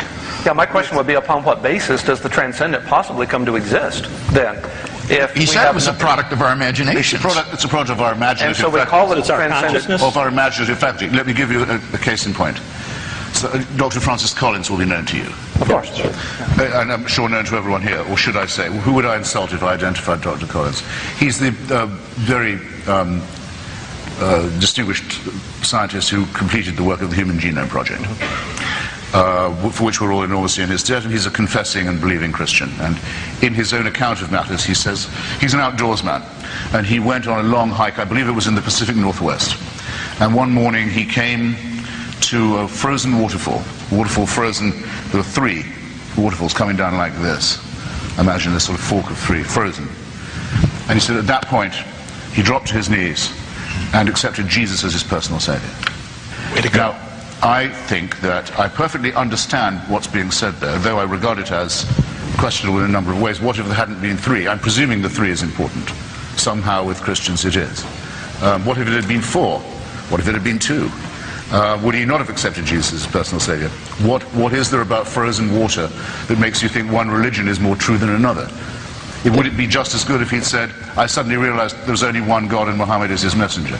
Would it be just as good with the same waterfall? Would someone quickly deal with the issue? Well, it's still, exactly. I still know that some people are powerfully affected by landscape, imagery, and music. Here's the problem. You can't use the word transcendent without saying it transcends what? That's right. The space-time continuum is all it is. Our imaginations bump their head on the ceiling. There's no way to get out. There's no transcendent. The imagination is part of the space. Yes. Well, now who's being reductionist now? I'm just using your... I'm applying it to your world. You're saying if I won't buy the whole supernatural, I can't even have love, music, landscape, and poetry. You can't have anything. You can't have them mean anything. Well, be careful. And you can't explain them. Right. Anyway, to me, Dr. Collins' remark is touching and affecting, and makes me think in some ways more highly of him as a person. But it is a completely meaningless, not to say nonsensical statement all the same. Okay, next question, Not please. Hi there. This is for Mr. Hitchens and Mr. Wilson. One of the kind of the subtopic of this has been, is Christianity been beneficial for the world? And I think that, like, if you look at the Christian Reformation, right, and the Reform movement, you see in this, like, the beginnings and kind of the seeds of, like, the progressive movement and the humanist movements and the liberal kind of revolution that's existed since then. So, you know, by turning, like, you know, the kind of Roman sacerdotalism to a position of individual responsibility for faith, invest the individual with a new role of action in our society. You see that when everything's to the glory of God, kings and nobility suddenly are called into question. You even see something like with the Westminster Confession, like something that looks very similar to the written constitutions that came later for states. Cromwell undermines the king and brings parliamentary power into play. And if you look at the history of the early radical Reformation, you're looking at places like Switzerland, the Netherlands, and England, which kind of form the base for these. For the early expression of these ideas. And then the most radical of the reformers are shipped out of Europe and shipped over to the United States and form this revolutionary experiment in this country. So what my question then is do you accept this as being true, that the Reformation is inextricably tied to the progress in human freedom that we've seen over the last several centuries? And if not, why not? And if so, Mr. Hitchens, wouldn't that maybe suggest that this particular branch of Christianity, the Reformed tradition, is maybe more good than bad? And for Mr. Wilson, what does it say about the internal consistency and the eternal immutability of this position, that you can draw a line, that it seems to consume itself? Because you can draw a line from Calvin to Hume to Mr. Hitchens here, not to give you a big head comparing you to David Hume. Now that was two questions. Let's deal with those quickly. There's other people waiting. Thank you. Do you want to go first? Go ahead. Well, you're right in guessing, as I think you have, that I am a Protestant atheist. As I think, well, you laugh. Actually, someone I know was pulled out of his car in Belfast, and that moment you don't want late in Belfast, a guy in a ski mask saying, "What religion are you?" And he said, "I'm an atheist." He said, there's a short pause. Are you a Protestant atheist or a Catholic atheist? You don't want that with a gun to your head. Anyway, well, some idiot reads your passport upside down. George Orwell in 1984 postulates, this is my Straussian reading, my close reading of the book. The book is about the struggle to possess an inner book, a secret book that's the property of an inner party. That's what it's about. And in doing so, to make people know that they're free. To show them the truth and let the truth make them free would perhaps be my phrasing. And there's no doubt at all in my mind from the reading of Orwell and Orwell's attitude towards Milton, Tyndale, the Cromwellian Revolution, the struggle to translate the Bible, Coverdale, Wycliffe, that he regarded Protestantism as the liberation of Europe from theocracy. And the particular thing was the struggle to have the Bible, understand it of the people, as it says in the 39 Articles, available to and in the vernacular, without the interposition of a priesthood, the inner party, and the stained glass and flummery and ritual of the telescreen and the Big Brother and all the rest of it. So that's one reason why that's such an imperishable book. And Orwell's favourite line is from John Milton. It comes from John Milton. It's just like this: by the known rules of ancient liberty. Very good assertive claim. Never mind, there was a time when there weren't kings, when there weren't priests, when there weren't popes and bishops, when people understood that they were free and untrammeled, and we want to get back to that time. And so it's still a wonderful poetic and literary tradition. It has a very honourable part to play in European history, and yes, it is Christian in some ways, and it certainly is Protestant. Doug, do you want to? Yeah, I would just briefly say that I believe that medieval Catholicism was an improvement on the pagan world that went before, and I would say the Reformation was an improvement on the medieval world that went before. But as a pastor, I'm fond of telling people there's always a ditch on both sides of the road. And I do believe that the processes of secularization were oftentimes continued by people who took things, liberty of conscience, let's say, that the reformers came up with, and then absolutized it and drove into the right ditch. I do think that we needed to get free of some of the superstitious nonsense that had kept the Christendom captive, and I'm very grateful for the work of the reformers and what happened, but we need to police our own borders and be careful not to veer off in the right ditch simply because we used to be in the left ditch. Martin Luther compared the human race to a drunk who falls off the one side of the horse and the next time makes sure to fall off the other side to compensate. But that's not balance. Next question, please. I would like to ask Mr. Hitchens, is this on? Do you Speak right allow- into the microphone. Do you allow for a power that might be greater than our own, perhaps a species beyond our understanding? Is that part of your possibilities in your writing? I'm not a biologist or a physicist. There's certainly power greater than ours, as you will find if you study the Big Bang. I think of the extraordinary energies and forces compared to which we're dust. I don't know of a superior species to the human race, but I do believe, and all the evidence is, that we are still evolving, that our brains are actually improving a bit, getting larger, getting more sophisticated. It's a millimetrically small process, but I have the evidence in my book, available at fine bookstores everywhere, for this being a real proposition. And in fact, one of the most arresting sentences I've ever read came from Sir Martin Ryle. In Britain, he's called the Astronomer Royal. He's the Queen's own appointment of the most distinguished astronomer. Martin Rees. Excuse me, Rees. Did I say Ryle? Martin Yes. Ryle is another one. Martin Rees says, it will not be us. It will not be us who watches as the sun goes out. As our star swells up into a red dwarf and dies, as extinction comes, there may be creatures on Earth watching, but they won't be human. They'll be post-human. They'll be smarter than us. They won't have quite as many of the stamps of our lowly origin as we bear. We hope their prefrontal lobes will be a little bit bigger, the adrenaline gland perhaps a bit smaller, the wisdom teeth a little less obviously chimpanzee-like, and so forth. It can be hoped for. It's not just to be hoped for, it can be observed happening. Okay, and that's much more awe-inspiring to me than any encounter on the Jericho Road. Next question, please. Hi.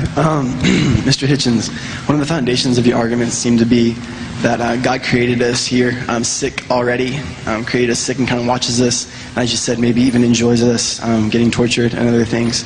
And I wanted to ask where you get the basis for that argument, and then also if we could maybe have someone on the panel say what the Bible says about what God originally has created us here as being. I'm sorry I didn't get the last few words, but I got the first. I did not say that it is that I know that the Creator could be laughing at our sufferings and enjoying them, but I can say that you couldn't prove that He didn't. Because if you are postulating that everyone is made in the image of God, and that for some reason is the insistent claim of Christianity, how they know what God looks like by analogy from us has always seemed to me very mysterious, but that we are certainly made originally sinful is part of the Christian dogma. Is it not? So you're born in sin. It's yes. not. Originally sinful? No. You don't believe in Originally, original yes. sin? Adam and Eve, you know. Well, yes, until Adam and Eve, of course, I was forgetting. Sinful since the talking snake episode, yeah. Now you But have not able to say, not able to be born innocent again. Owing, in other words, born in debt, born heavily in debt might be another way of putting it, and asked to pay it off, made to pay it off. That does seem to me to be, like most totalitarianism, not systematic, as we often say of tyranny, but precisely the contrary. Capricious, playful, unsystematic, ludic, toying with people. I don't like it, okay? You can like it if you like. I don't. Jim? Well, I'd like to propose an alternative way of seeing that. What if God is a father? What if as a father He creates children? He knows that His children are going to have freedom because He's chosen them to have that freedom so they might be able to relate to Him. He knows that they're going to misuse that freedom. He knows that they're going to experience pain. He knows that they're going to go through great suffering. But He also hopes and knows and believes that they will experience times of great joy and privilege. And He, at the end of the day, wants a relationship with them. Wants them to have a relationship with Him, and creates them knowing they will have freedom, they will misuse that freedom, but at the end of the day the good will outweigh the evil because they will have an eternal relationship. That's how the Bible pictures God's relationship with us. Yeah. That's the kind of father and child relationship that Jesus taught us to pray, and that I think is a better way to see the evidence as it is before us. Okay, Does this apply to other primate species as well, or only to us? Does He care about the sufferings of His other creation? And does He think they have to earn their passage this way? I just wonder, since you know what He wants, I so seldom meet anyone who can actually inform me of God's will, that I don't want to miss the chance. Well, while you've got me, we might not meet again anytime soon. Can you enlighten me on whether the sufferings of other primates and I'm delighted are part to share of the the same Bible plan? with you. If you're wanting to know what God thinks, I'm delighted to share the Bible with you, as any of us would be. Of course, again, as I said earlier, Christopher, none of us are claiming that we speak for God. We're claiming that we're telling you what God has himself said. Oh, In that's this the regard, modest bit, I know. Excuse me? That's my favorite bit about Christianity, I think.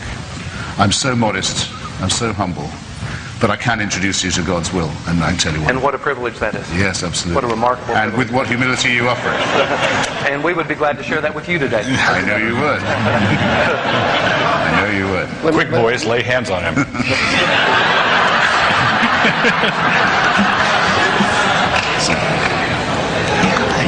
Next question.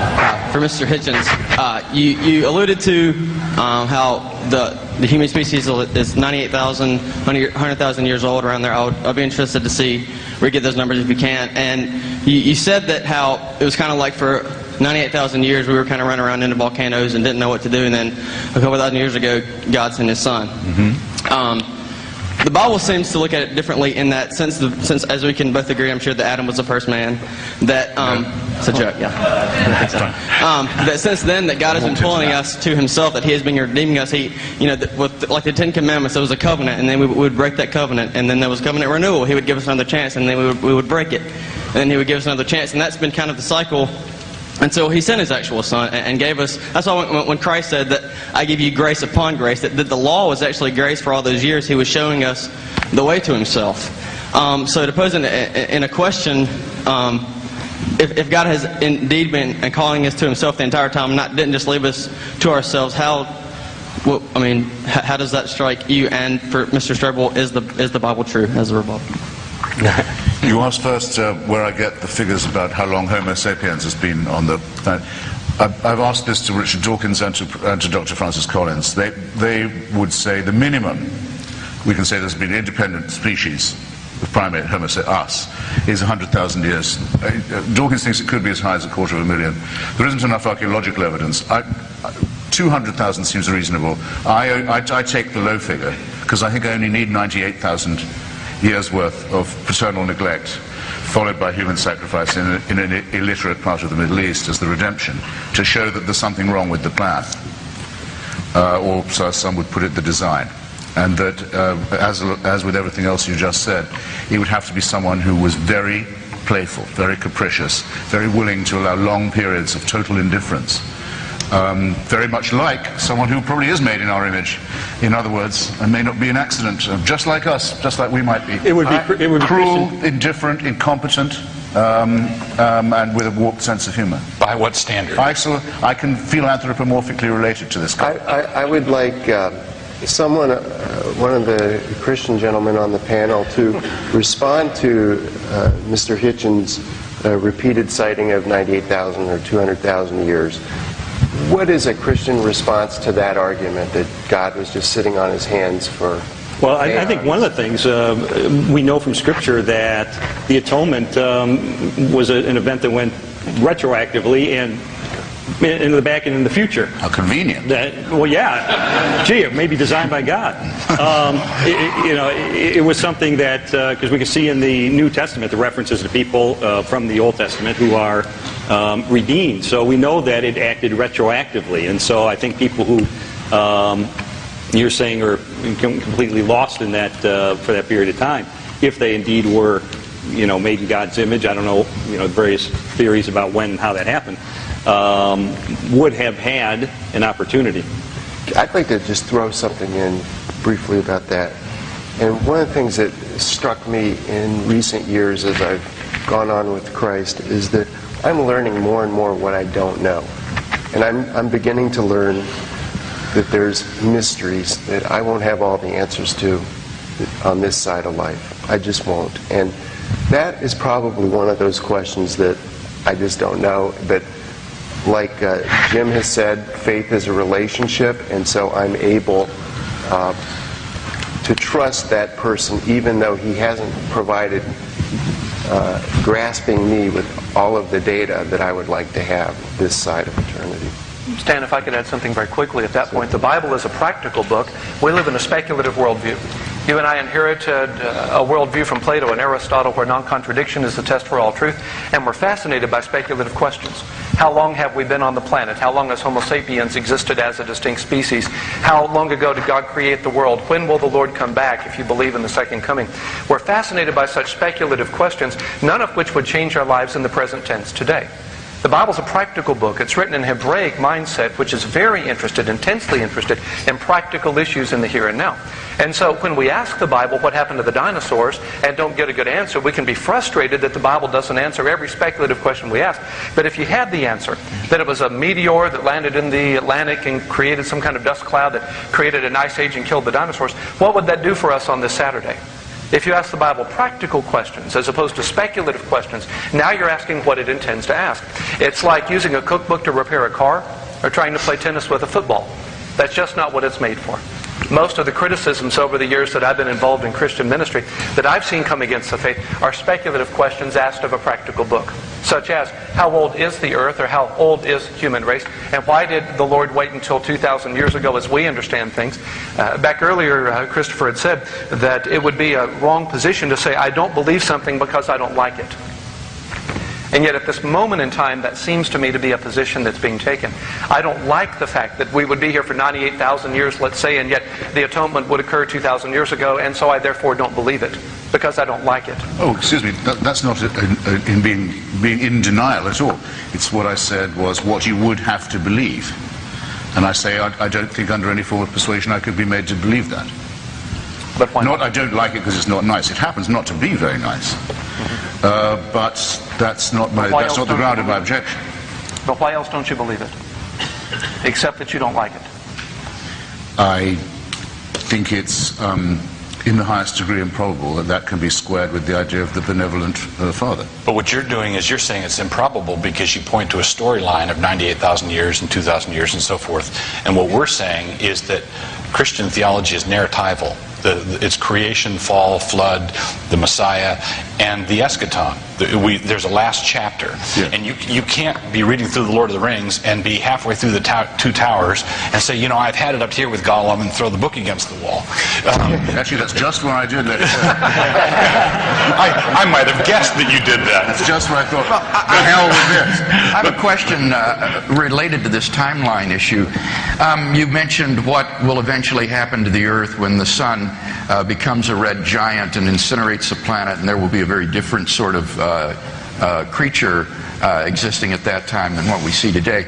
Suppose that humankind continues to exist for another 98,000 years on this planet. In that case, it would mean that Christ came right in the very middle of human history rather than near the very end. Would that ameliorate your objection to any degree if Christ came right in the middle? Well, remember that we're talking about another species by then, according to Sir Martin Rees. But the middle, I suppose, better late than never. I'm still a bit... Look, I'm a bit worried about this retrospective baptism aspect, you see. I mean, that is part of your gentlemen's positions are...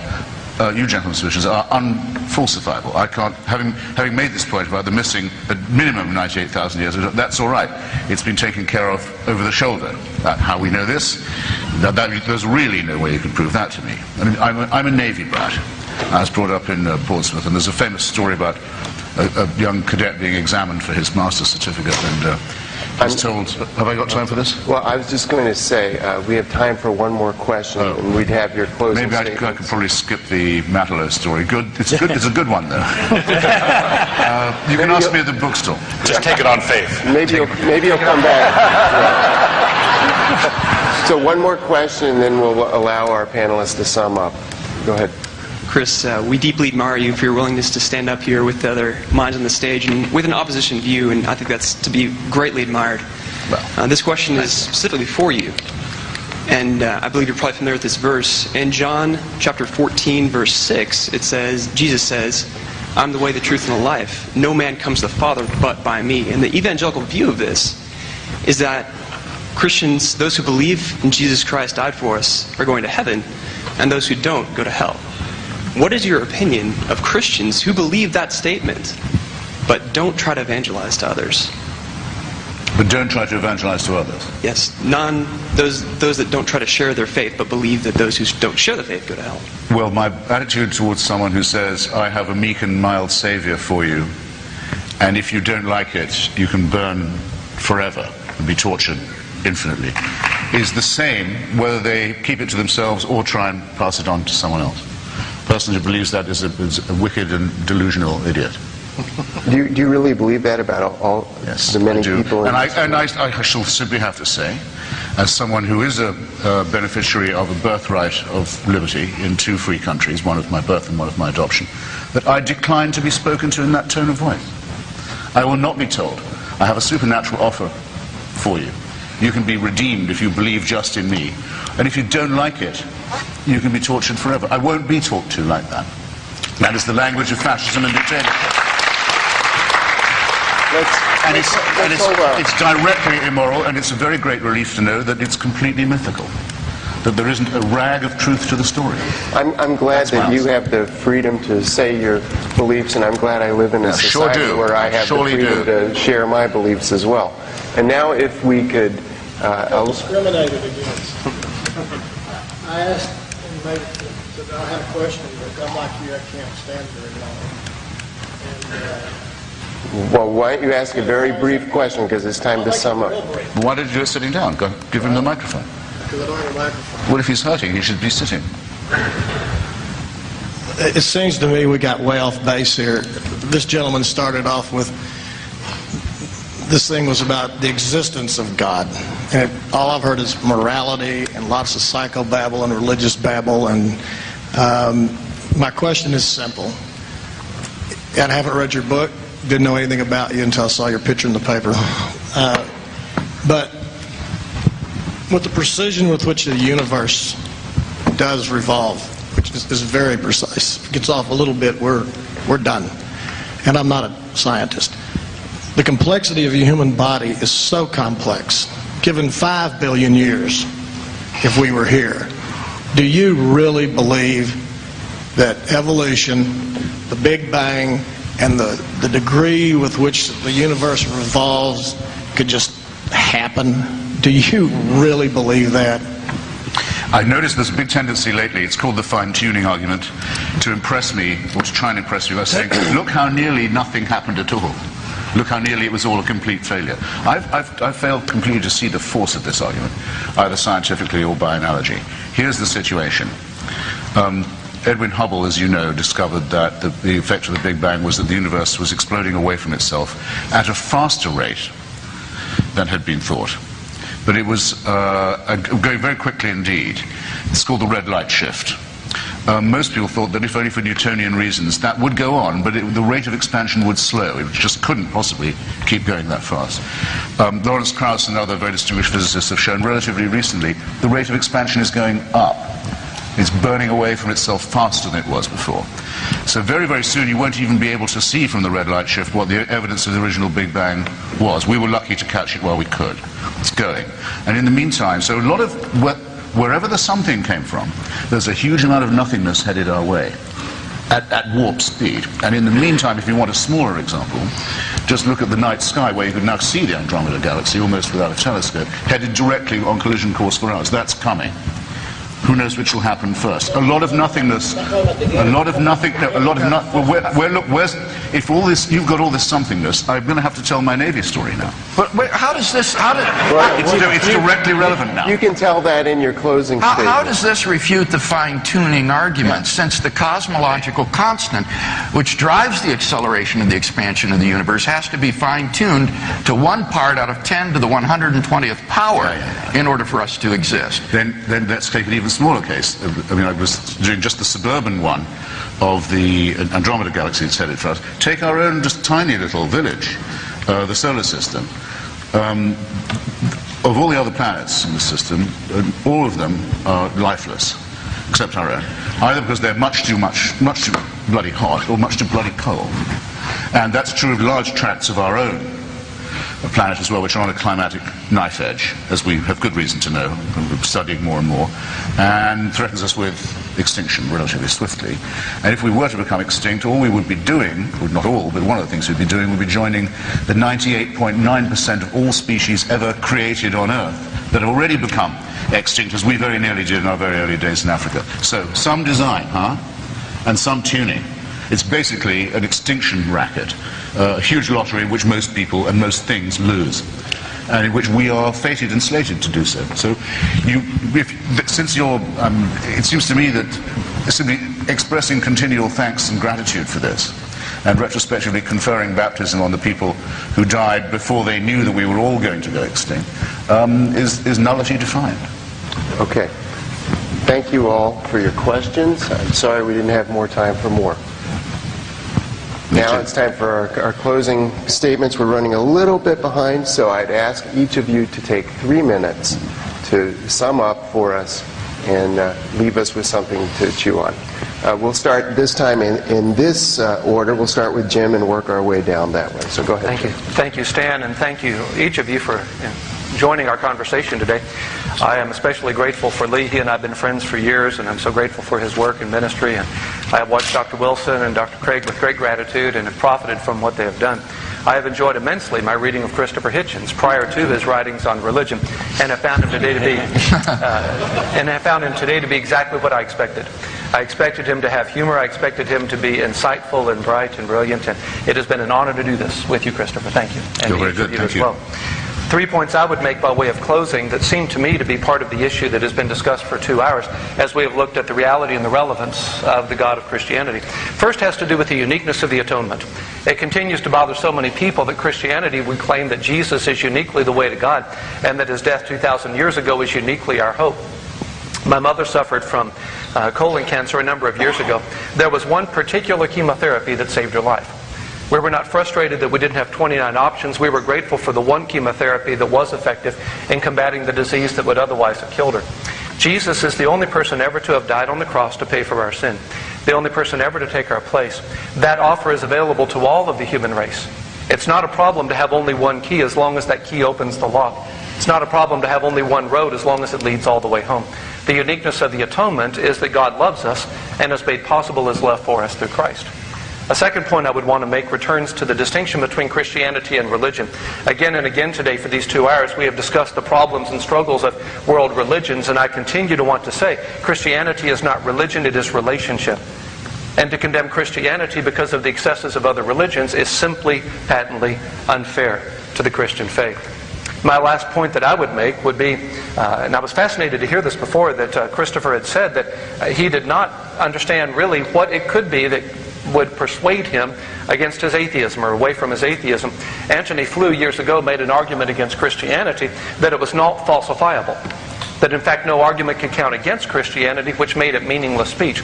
Antony Flew has since become a theist, which is a fascinating step that we all hope Christopher will take as well. In the course of the conversation, I would want to make the point out of 1 Corinthians 15, and it returns to Christopher's original opening statement. If someone could in fact prove to us that they had in their possession the corpse of Jesus Christ, Christianity would be false. The Bible says that if Christ be not raised from the dead, we are of all men most to be pitied. I believe atheism is non-falsifiable. Christianity is falsifiable relative to resurrection. It is demonstrated by the reality of the resurrection. My last point would have to do with, again, the meaning and the significance of this personal relationship. Yesterday I was part of a service, a memorial service, for a 98-year-old member of our church who had lived a remarkable and distinguished life. From there, my wife and I went to the hospital where we waited for one of my dearest friends in the world to come and tell us that his wife had completed the childbirth process for a baby who was 19 weeks old and would not survive. And when he came to tell us that their child, Charlie, had been born at 2:17 yesterday, and we could go back and we could see him and we could be with them, and now we're planning a memorial service in a few days. I can tell you that if that father and mother were here today, they would tell you that their faith in Jesus Christ is the only hope they have, and the ultimate hope they have, and the meaning that they find in such a chaotic and fallen world as this. And I am so grateful they have that hope, and I would want to offer that hope to all who are willing to consider the claims of Christ today. Thank you. Lee?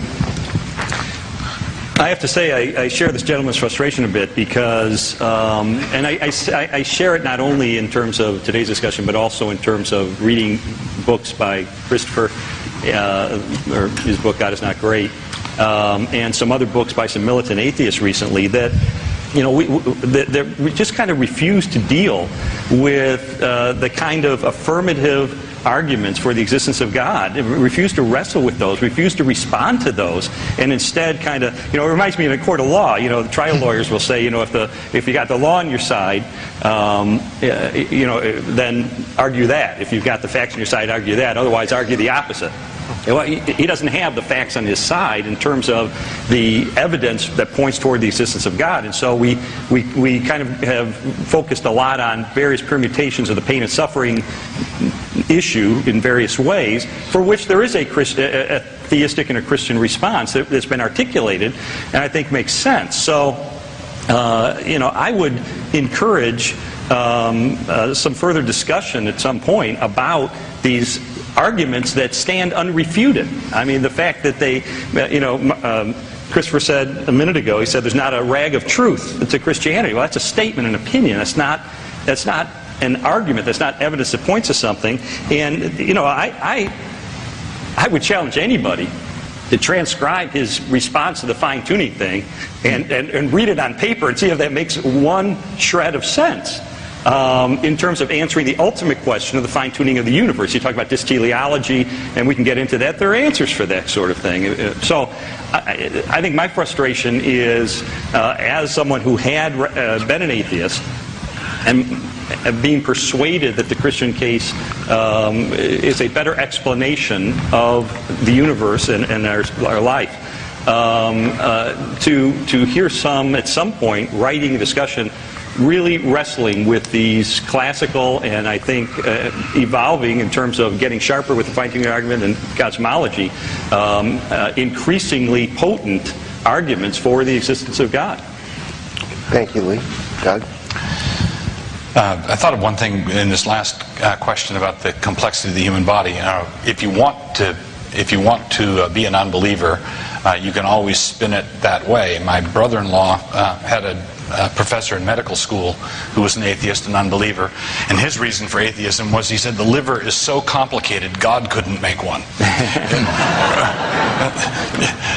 And when you look at the human cell and you look at the complexities of the world around us, and there's much more going on. There's much more of a prima facie case for a designer than I think the militant atheists want to let on.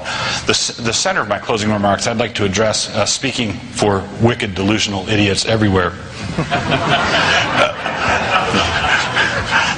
The problem that I think many Christians have when they hear someone like Christopher say this is theological fascism, it's Orwellianism, and that sort of thing.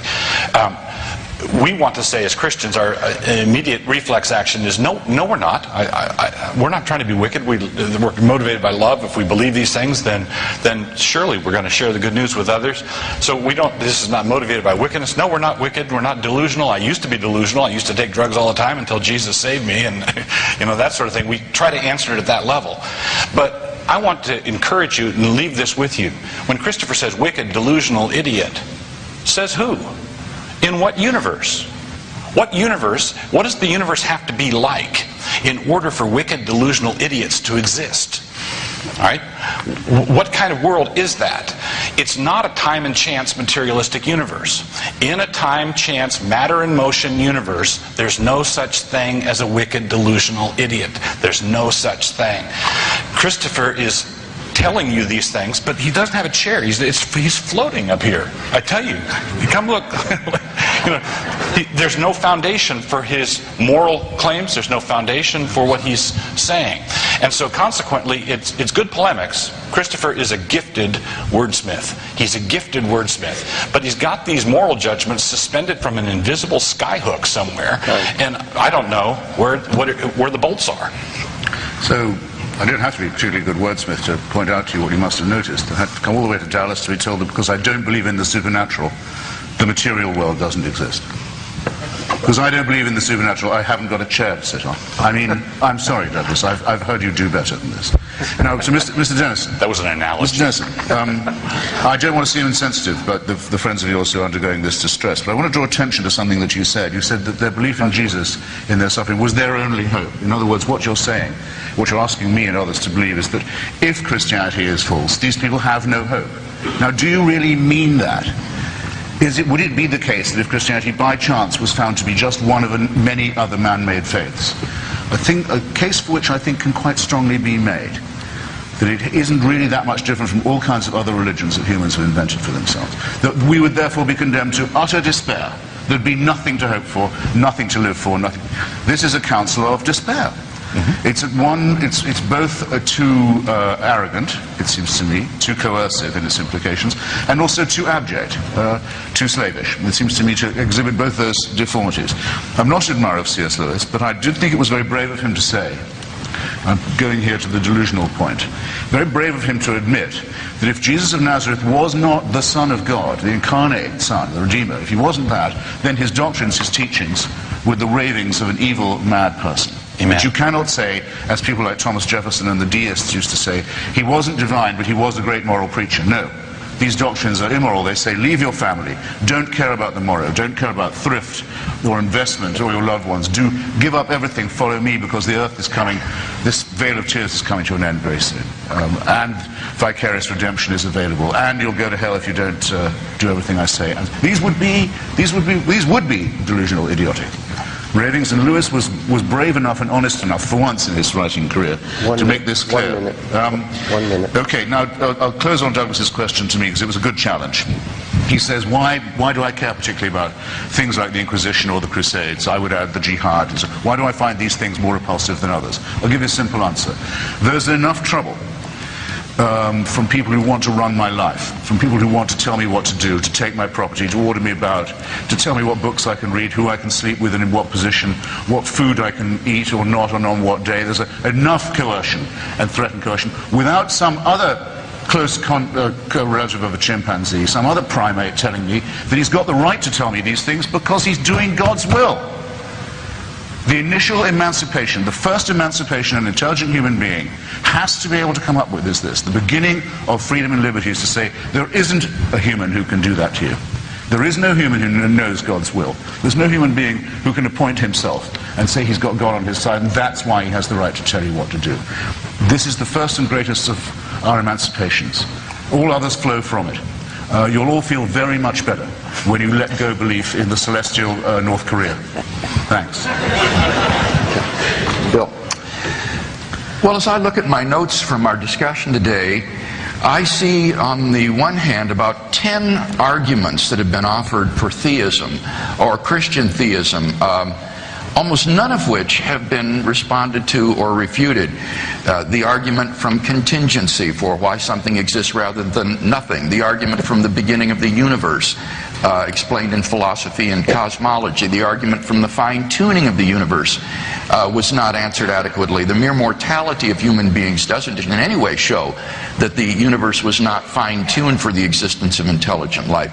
The moral argument has not been refuted because it's been simply subject to the confusion between the basis for moral values and how we come to know moral values. And the argument is not that you need to believe in God in order to behave properly. The argument rather is that without a transcendent foundation, there is no objective moral value. These are just the sociological, biological spin-offs of the evolutionary process. The ontological argument hasn't been dealt with. The argument from biological complexity and DNA information, Lee's argument from consciousness, mind,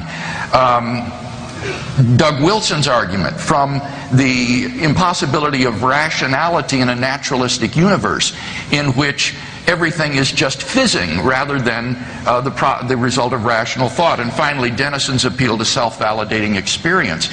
Seems to me all of these provide very powerful reasons for thinking that theism is true, and then the radical personal claims and the resurrection of Jesus, which I think are historically well validated, provide good grounds for believing Christian theism is true. So I have to disagree with Jim Dennison when he says atheism isn't falsifiable.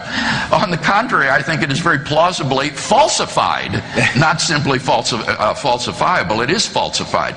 Now, on the other hand, I hear one argument basically for atheism tonight, and that would be the argument from the problem of suffering. But here the difficulty is that Christopher admitted that, given Christian theism, it is an internally coherent worldview. Dennison and Wilson explained that given God's desire to create human beings who have freedom to make significant moral choices, and that there will be justice and deserts appropriately given in the afterlife, it makes perfectly good sense to think that there would be a world that would be suffused with natural and moral suffering. And Christopher doesn't refute the point. He just then says, but I don't see any reason to believe this worldview is true. But we've just given 10 reasons to think that it's true. And none of these have been refuted. So I think Christopher needs to come to grips more rigorously with the arguments. I also heard from Christopher what I expected to hear today: colorful phraseology, rhetoric, congenial personality, but little intellectual engagement with the substance of the argument. And so I want to invite Christopher for our debate on April 4th at Biola University, that you do some more preparation and come prepared to engage specifically with these arguments, because I think that's where the real issue is going to lie. We need to ask ourselves, are there good grounds for believing Christian theism is true? Or is this, as others have suggested, simply a dislike of the Christian God that leads one to say, I'm not going to believe in him because I wouldn't like it if it's true? That would not be a rational way to behave. It's got to be more based not simply on personal preference. No such assertion was ever made by me. No, that was the accusation made of you, and I think that it sticks, given the absence of argument on your side and your admission that Christian theism isn't a coherent worldview if it has good evidence for it. So I think we need to see more specific engagement with the arguments that have been offered tonight. Thank you very much, gentlemen. That concludes our discussion.